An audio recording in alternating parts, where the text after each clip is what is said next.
Some of our colleagues on the programs we have in terms of outreach to our fellow citizens in every part of the country. But today, we called you because some important ruling was made by the Kiambu court, which had issued orders against the reconstitution of the IEBC selection panel. Itself a product of the IEBC Amendment Act, which is the only statute signed into law following the National Dialogue Committee deliberations. Now that, as we have said before, Azimio had nothing to do with it, and we are not here to talk about Azimio because a lot has been happening within Azimio itself. But for purposes of reconstitution of the IEBC selection panel, it was the Kenya Kwanza coalition side and the Azimio side and others, the faith-based organizations and others. So now we demand that President William Ruto moves with speed to now put in place the 9-person selection panel for the IEBC, leading, of course, into the formation and reconstitution of the IEBC.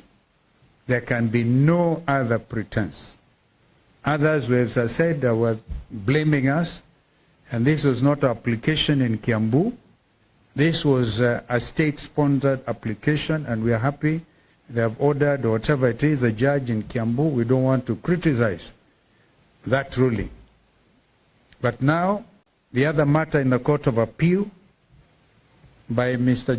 Augustine Muli can continue because there are no orders. There are no orders in that matter before the Court of Appeal. The orders were only out of the Kiambu court.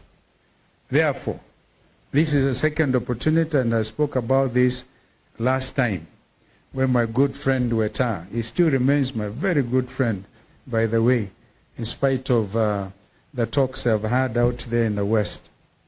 So, this is a time for him to forward the names. As chairperson of the Parliamentary Service Commission, I think it is the Senate, or is it the Senate clerk who is supposed to forward these names forthwith to the President, and the President should immediately put in place the IEBC selection panel. On Monday, we hope to come up with a very clear statement on what's going on in the meantime within the IEBC Secretariat itself. There are terrible things going on there, like procurement, and they're testing the ground. We gather there's somebody, a former commissioner, sitting as an advisor in State House, who is giving instructions to the IEBC Secretariat. The country is watching, and they are testing waters. If we allow them to go on with the procurement, the next thing they want to do is even procure election materials for 2027, print them in excess of the numbers that will be there, in order to further compromise the integrity of the election process. We also know that they have actually removed the server from IEBC to some other destination. Well, that is not our business now because our main principles do not seem interested. Tume ya uchaguzi ama selection panel ambayo itajihusisha sa na swala la uundaji upya kamati ama tume ya uchaguzi wa Kenya. Kazi hiyo ina umuhimu kabisa, na sasa hakuna takshishi, hakuna pingamizi, unless of course KK wanarudia tena na kuanzisha mambo mengine ambayo hatuwezi tukaelewa. but we have been vindicated. We have nothing to do with the delay. We have had nothing to do with this delay. And now we are urging, we are demanding. Remember, we said by March, if there's no movement towards the putting in place a new IEBC, we would get to the streets. There are those who think the Gen Zs have not been demonstrating. But you all know they are in the space. There are now demonstrations online. And Kenya can never be the same again. So that would be those are my remarks. My colleagues here will make further comments. I think we start with JN, and then our brother will complete because he has visitors in his backyard. Thank you. Asante.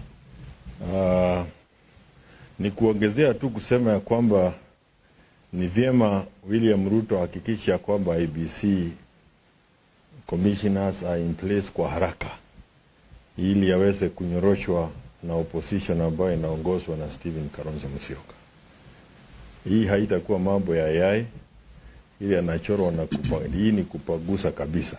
Na ni asubuhi mapema amekaa akidiaria mambo ya yai, sasa agoje kunyoroshwa na Kalonzo mwenyewe. La pili ni kusema ya kwamba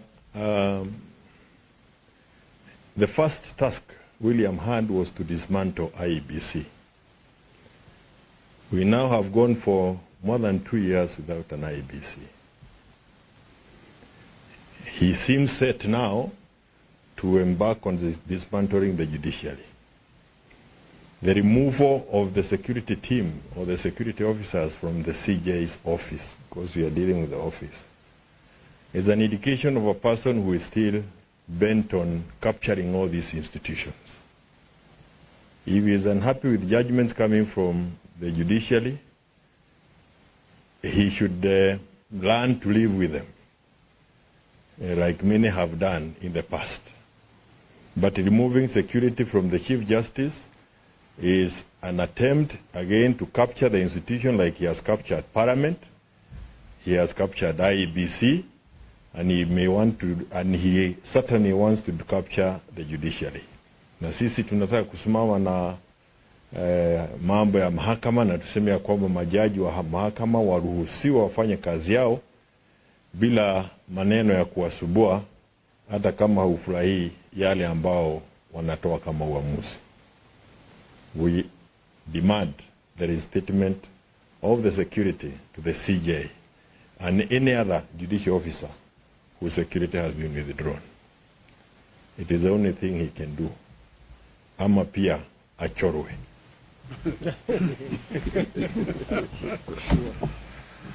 Thank you very much. And I also join my colleagues in adding my voice to the issue of immediate reconstitution of IEBC and to say that William Ruto has no excuse but to proceed and do the needful. The country is waiting.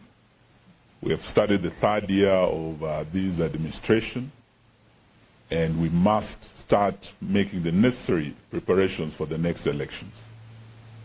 And as we prepare for that also, there's a matter of concern in terms of the tone that is being used by our colleagues. And today we want to call on the NCIC. When you listen to our colleagues who have been in Western Kenya for the last 1 week, that tour is being concluded today. The language that has been used is insightful. It's a language that is threatening certain communities and even directly threatening certain individuals. From coming to Western Kenya, I heard one individual say that Honorable Kalonzo should not step in Western Kenya. And this was said by a governor. My good friend Paul Otuoma of Busia County made utterances that are insightful, that threatened violence against leaders and a particular community, the Mount Kenya community, which is now being targeted for demonization, for isolation, And this is language we've had before.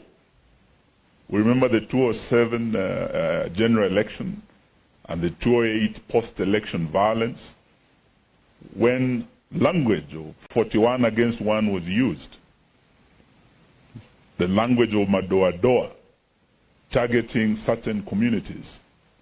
As we start entering the final phase of this administration and preparing for the next election, we didn't want to see this kind of language that will start poisoning the air ahead of the election.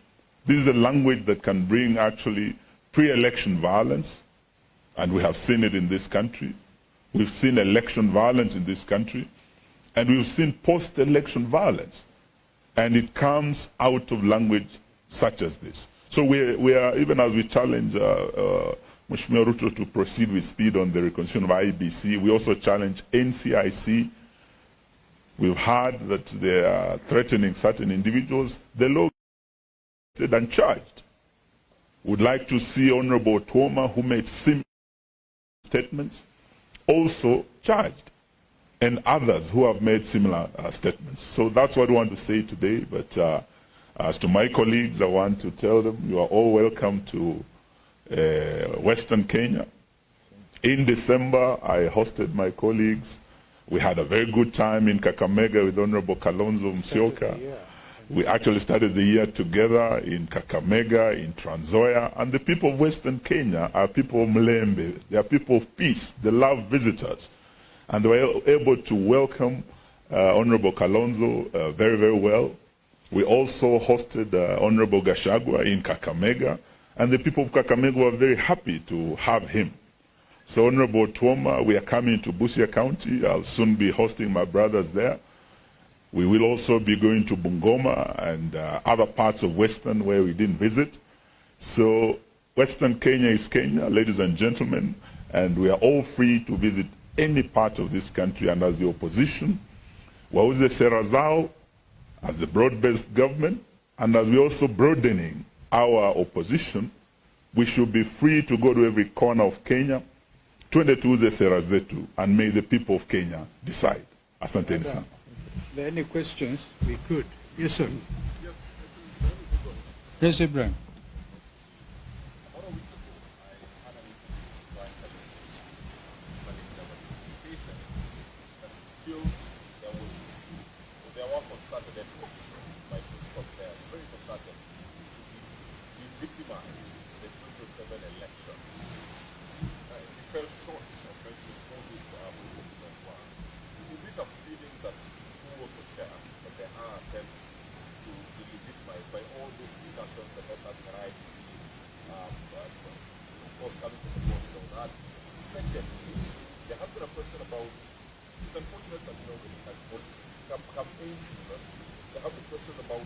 When Kalonzo Musyoka and his troops are going to hit the ground.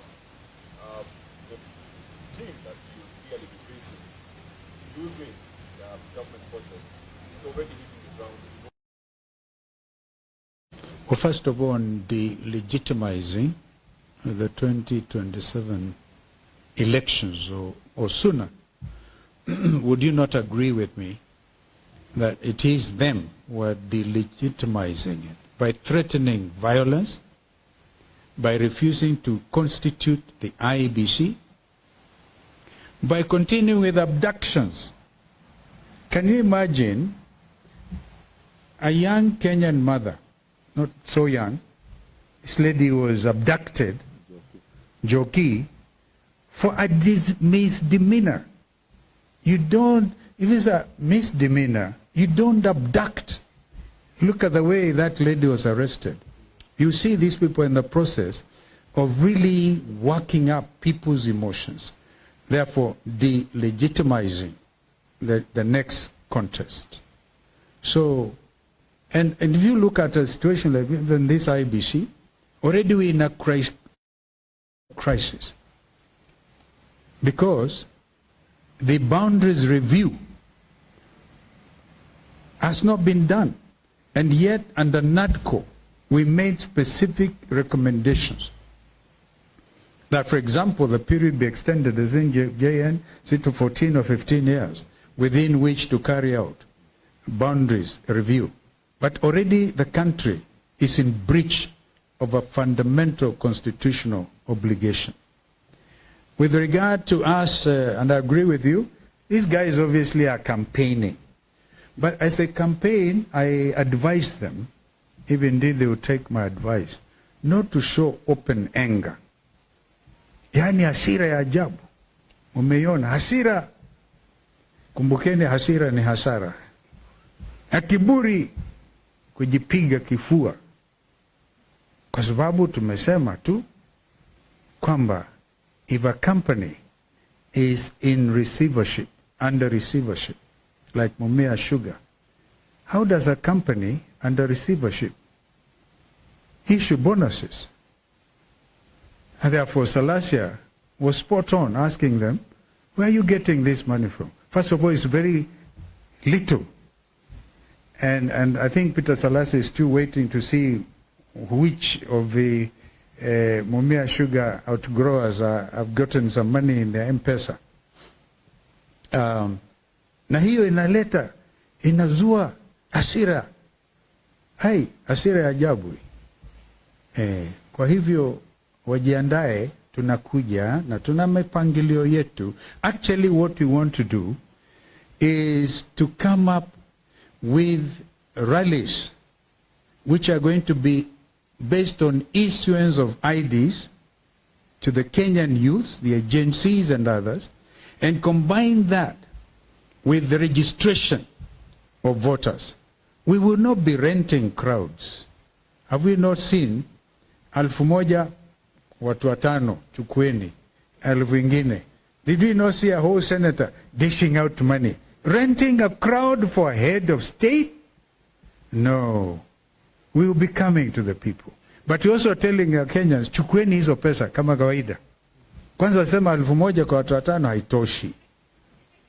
Na tunajua ni kodi yetu. Chukueni. Kwa ghadhabu pia. And do like the people of Rwanda did. Told them off. So, I hope I've answered your question.